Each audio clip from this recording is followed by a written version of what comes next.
አንድ ዜና ሰምቼ ለማረጋገጥ ነበረ ወደ ኢትዮጵያ ለመሄድ ሲል በቁጥጥር ስር ሆኖ ሚስጥሮችን አወጣ የሚል ነገር ሰምቼ ይሄን ለማረጋገጥ ነው። ኦኬ ንጉሱ ተናግሯል። በምናቡ ያየውን ላይቭ ይዞ ገብቶ እንዳይሆን ብሏል ጀዋር መሐመድ። በነገራችን ላይ በሰው ስትጫወት በማታውቀውን እኛ ፋርሴ ቡላ ጠቅላላውን ውሸት ተቀናብሮ ያወራል ብለን ስናወራው ለዚህ ነው የማያዋጣ ነገር ዝም ብለህ አቀናብሬ ማይሆን ውስጥ ሁሉ ገብተ። በነገራችን ላይ የተቀነባበረው ከ4 ኪሎ ነው ይሄ ነገር። ስትጨነቅ የምታወራውና የምታደርገው ነገ ያዋርደኛል ያሳፍረኛል የሚለው ነገር በፍጹም ለይተህ አታውቅም። ለዚህ ነው ፋርሴ ቡላዎች የምንጫጩት። ጀዋር ምን አድርገው ነው? ጀዋር አይደለም ልንገራቸው አንድ ነገር ማለት ነው። እናንተ ምናልባት ላታውቁት ትችላላችሁ። ጀዋር አይደለም ለማሰር ድፍን የአፍሪካ ሀገራት ከሱ ጋር ለመስራት በጣም ውሽሩሩ ይላሉ። ጀዋርን ይፈልጋሉ ከጀዋር ጋር ለመስራት። አውሮፓ፣ አሜሪካ ሁሉም ከጀዋር ጋር ለመስራት ይመኛሉ። የምረን ነው፣ ቀልድ አይደለም እሱ። ይሄ ምናልባት የምታውቁት ታውቃላችሁ ብዬ አስባለሁ።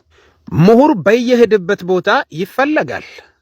አይሁን ጀዋርን ስንት ሀገራት ይለምናሉ ከኛ ጋር ስራ ፕሊስ ብሎ ምን ያህል ሀገር ሁልጊዜም እንትን ይልካሉ ጀዋርን ከነሱ ጋር እንዲሰራ ማለት ነው። ዝም ብሎ እንደ ኢትዮጵያ ያሉ ሀገራት በመሃይም የምትመራ በቲክቶከሮች የምትመራ የምሁርን ዋጋ ማታቅ ኢትዮጵያ ካልሆነች በስተቀር ማንኛውም አፍሪካውያን ጠቅላላን ዲፍን ኢትዮጵያ አፍሪካን ሀገራት ጀዋር ጋር ለማስራት በየጊዜው እንትንን ደብዳቤ ይልካሉ ጀዋር ጋር ለማስራት። አውሮፓ ውስጥም እንደዛ አሜሪካዎችም። ምናልባት እናንተ ቀለል ያደርጋችሁ የምታስቡት እጃችሁ ላይ ያለው ወርቅ እንደዛ ነው። ችግራችሁ ነው። ምንም ማድረግ አይቻልም። ካላዋቂነት ነው፣ ከእውቀት የተነሳው መሃይም ስለሆናችሁ ብዬ አስባለሁ። ለማንኛውም ጀው ከች ብለዋል። እየሳቀ ነው። በነገራችን ላይ ጫወታ ሆነዋል። ዝም ብሎ ሚዲያ ላይ ወጥቶም 30 አጀንዳን አስቀምጦ ላይቭ ላይ ተቀምጦ በዚህ ልክ መዋሸት ማለት ራሱን መዋረድ ነው። ውርደታም እነ ኤርሚያስ ለገሳና ከሱ ጋር የሚሰሩ አቀነባባሪዎች ባናታቾች። አንድ ዜና ሰምቼ ለማረጋገጥ ነበረ ወደ ኢትዮጵያ ለመሄድ ሲል በቁጥጥር ስር ሆኖ ሚስጥሮችን አወጣ የሚል ነገር ሰምቼ ይሄን ለማረጋገጥ ነው። ኦኬ ደህና ነው። እንዴት ነህ? ዝም ብሎ እሱን ከራሱ ከሄሮን ያሳረጋል። እኔም ሰዎች እየተዋወሉልኝ ስለሆነ ለዛ እኮ ነው ያነሳው። ማላረቆ ስለ እንኳን አናሳም ሲደጋገም ጊዜ በቃ እዛት የገባው ሰው ነው ብዬ ነው ያሳውት። ውሸት ነው አይደለም? ምን እኔ አይደል እያወራ ያለው? አይ እንደው ማለት ምን የደረሰብህ ነገር አለ እንዴ? ኧረ ምንም የለም ዝም ብሎ ነው። ዲኬት እያመጡት ነው እባክህ። እንደው ይገርማል እኮ በእናትህ። ዋናው ሰላም ሆነ ነው። አንዴ ታመም አንዴ ምናምን እኮ ሰሞኑን እንደውም እጅ ሰጥቶ ሊገባ ነው ሲሉ ነበር። እንደዛ ነገር ሰምቼ ነበር። አሁን ደግሞ ወጣደልኝ እጅ መሰጠው እንዴ በጣም እኮ የሚገርም ነውና ወደ ኢትዮጵያ ምናምን ግራ የሚያጋባ ነው መረጃው ራሱ። ወደ ኢትዮጵያ አንዴ ድንበር ላይ ይላል፣ አንዴ ወደ ኢትዮጵያ ሊገባ ሲል ወደ ቦሌ ሊሳፈር ሲል ይላል። እና እሺ ቀኑ ደግሞ የመቼ እንደሆነ ራሱ በቃ በፍጹም እንትን አይደለም። በመጨረሻ በቃ ከራሱ ክሮስ ቼክ ማድረግ ይቻላል ብዬ እኮ ነው የደወልኩት። የጀዋር ዝምታ ብልጽግና ረፍት ነስተዋል።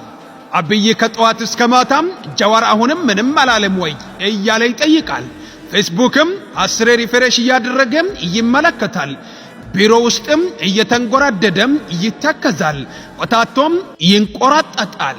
የአብይ ስሜት በቀጥታ ፋርሴ ቡላ ላይ ሰፍሯል። በመዋቀር ወደ ታች እየወረደም መጥቶ ተስተጋብቷል።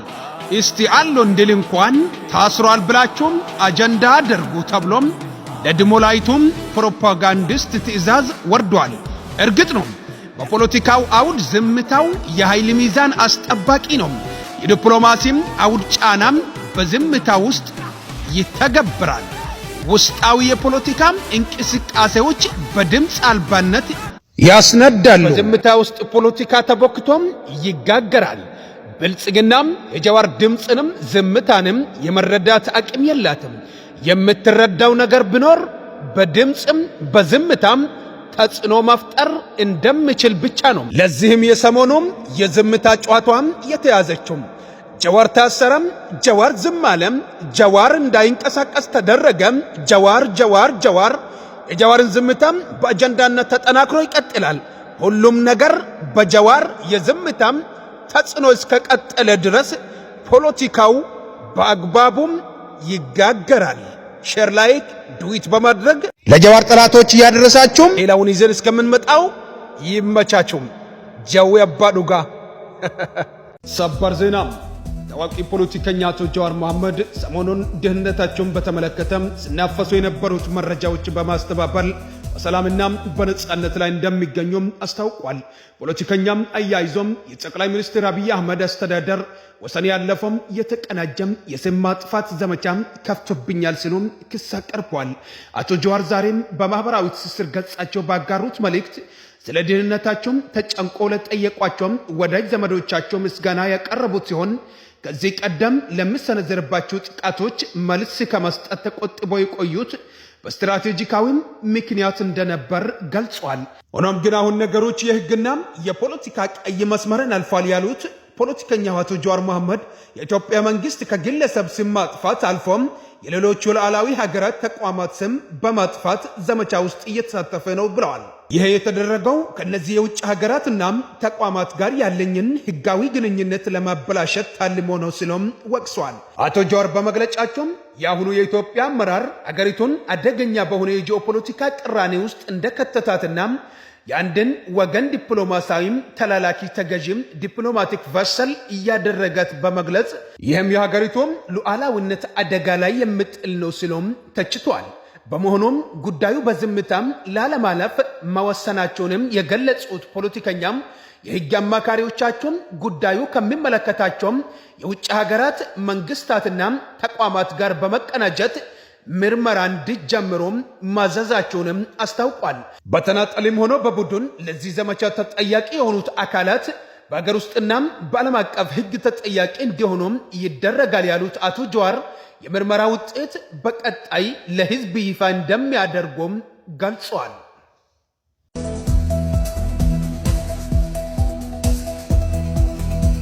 ጀዋር መሐመድ የስልክና ኤሌክትሮኒክስ ዲቫይስስ በምርመራ ተገኝተዋል። በኦሮሞኛ ያልቻሉት በአማርኛ ደገሙት። እናም ኤርሚያስ ለገሰም ራሱ አባቱን ሳያቅ እስከዛሬ ቆሞ የሚሄድ ሰው ኤርሚያስ ለገሰ ዋግጅራ ሆኖ ሳለም እስካሁን ዘሩን ያላወቀ ከየት እንደመጣም ኢትዮጵያዊ ይሆን ኦሮሞ ይሆን ማን ይሆን ደቡባዊ ይሆን ማን እንደሆነ ራሱን ሳያቅ ዝም ብሎ ሚዲያ ላይ ወጥቶ አፉን ይከፍታል። በነገራችን ላይ ፋኖች ያባረሩት መጀመሪያ ፋኖችን ሲደግፍ ነበርና ውሸትን አቀነባብሮ ለፋኖች ሲዋሽ ነበር። ከዛ ደግሞ ፋኖች አባሮት ለአብይ እጅ ሰጠ። እንደም ሌላ ስራ እንኳን ማስራት ባልችል ራሱ አብይ ጀዋርን ላይ ውሸትን አቀነባብሬ ማውራት ይችላልሁኝና የጀዋርን ስም ማጥፋት ይችላልሁኝና ለልጆቼ ዳቦ ማግዣ ክፈሉኝ ብሎም ብልጽግናዎችን ጠይቆ ብልጽግናዎች ደግሞ ለልጆቹ የሚሆን የዳቦ ማግዣ የሚሆን ሰጥቶት እዛው ዩቲዩብን ከፍቶ አንድ ዩቲዩብ ክሬት ተደርጎ ነው የሰጠው። በነገራችን ላይ ፋኖች ያባረሩት ከኢትዮጵያ ሁሉ ከሁሉም ፖለቲከኞች ወይ ደግሞ ከሁሉም ተቋማት ቦታ አጥቶም ዩቲዩብ ላይ ተቀምጦ እነዚህ አይነት ውሸቶችን አቀነባብሬ አምጣልኝ ካልሆነ ደግሞ የዳቦ መግዣ ይቆረጣል ስለተባለ ማዋሸት ጀምሯል። በነገራችን ላይ ከዚህ በፊት ከሳምንታት በፊት በኦሮሞኛ ሲዋሹ ነበር ብልጽግናዎች ማለት ነው። በኦሮሞኛ ሲዋሹ ጀዌ ታስሯል እንደዛ ምናምን ሲሉ ይዋሻሉ። ግን እሱ አራ ውሸታቸው ለምንድነው? ግን አንድን ሰው በፖለቲካ ካልቻላችሁ እጅ መስጠት አለባቸው። በቃ እጅ ካልሰጣችሁ ግን ዝም ብላችሁ እናንተን የሚያዋርድ ውርደታችሁንም የሚያጋልጥ ለምንድነው ሚዲያ ላይ ያቀነባብራችሁ የምታመጡት? የውሸት ፕሮፓጋንዳ የሚሰሩት። አሁን ደግሞ ይሄን አከራይታችሁ ነው ያመጣችሁት። ቪዲዮን እስከ መጨረሻ ተመልከቱ። ጀወይ መቻቦ ዝምታው ራሱ ተጽዕኖ ፈጣሪ ነው። ዝም ስልም ተጽዕኖ ፈጣሪ፣ ስናገርም ሁሉንም የሚያንቀጣቅጥ ንግግር ነው የምናገረው። ይመች የነበር ጀዋር መሐመድ የስልክና ኤሌክትሮኒክስ ዲቫይስስ በምርመራ ተገኝተዋል።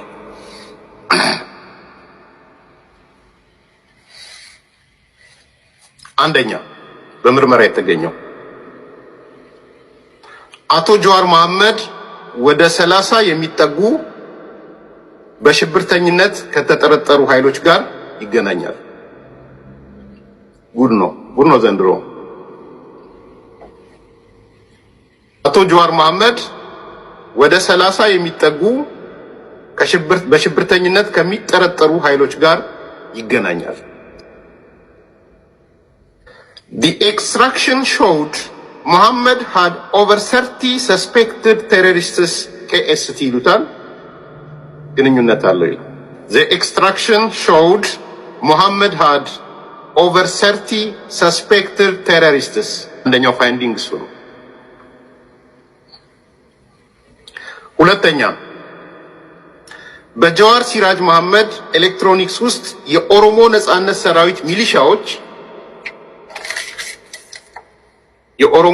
ሰራዊት ሚሊሻዎች ኦላ ወይም የሚባሉት ማለት ነው ወይም ኦነግ ሸኔ መንግስት የሚላቸው ፎቶና በጥይት የገደሏቸው ሰዎች ምስል አለ።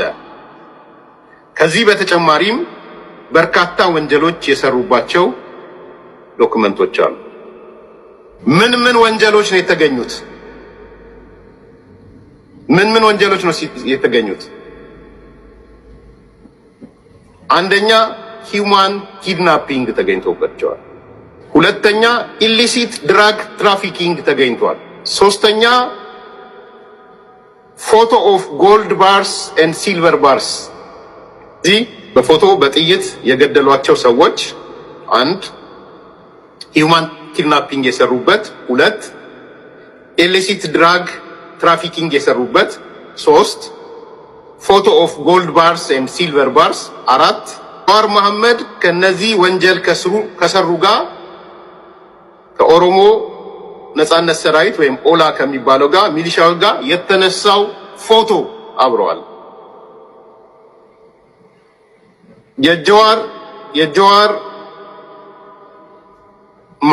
የጀዋር ሲራጅ መሐመድ የጽሁፍ መልእክቶች ነው የተገኙት። አስደንጋጭ ነገር ነው አሁን የምነግራችሁ።